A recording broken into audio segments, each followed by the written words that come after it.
When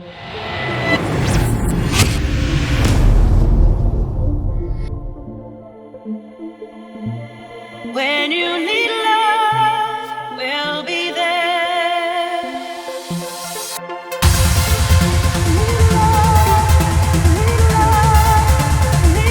Well, today, building on what we were talking about last time, all about second chances, we're talking about strengths and weaknesses. So I think that's really relevant now as people are coming out of COVID, out of this pandemic situation. And I think it's very relevant that we're looking at what people have got in their toolkit to actually build on, and where those strengths and weaknesses are for people. So first question, what are strengths and weaknesses? Right. So can I take a little bit of a step back and link us into the conversation we had previously? Hopefully people have had a chance to look at that and think about some of the things we chatted about. But I think one of the issues that we have, particularly with the idea of second chances, is that we focus on where things have gone wrong. Yes. And we're very used to thinking about, I'm putting air quotes on it, we can talk about it about different opportunities and flagging up where something hasn't worked so smoothly and we might want to take a different course. But quite often people think about what that says about them. And they assume that it means that they have some kind of failing, that there's some deficiency, something they lack, that means that they're not able to take advantage of opportunities or take those second chances forwards.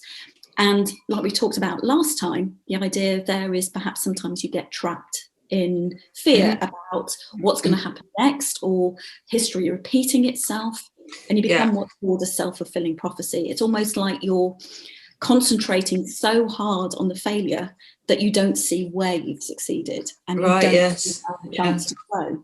Mm-hmm. So I think one of the nice ways of turning that on its head is about thinking about this idea of strengths and weaknesses. And the particular thing I want to talk about today, if it's okay with you, is this idea of strengths. Strengths and weaknesses, in a very everyday way of thinking about this, are obviously the things that we are good at and the things that we're not so good at. Yeah. You might notice the way I'm using language already, that I'm not saying the things we're not good at, I'm saying the things that we're not so good at. Right, so yes. Always this That's idea. Good. I like that.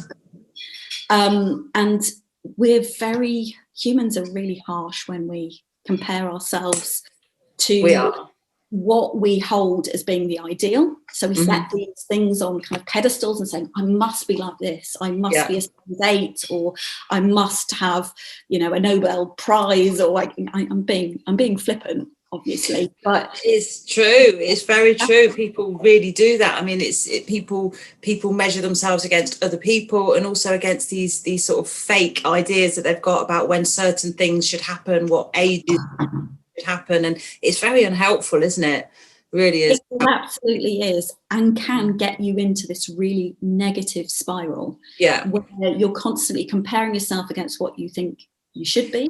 And also what you were saying as well about social comparison, we know that something that is, however amazing the thing that you have achieved is, if you're constantly putting it alongside what other people have done, you're going to be, well, basically you're negging yourself. And it's, there's enough that's going to happen out there in life at the moment, which is what you were alluding to this time of moving out of COVID lockdown and stuff. There's enough in life at the moment that is going to bring you down. Definitely. So this is about taking that more positive route and focusing on what you are good at.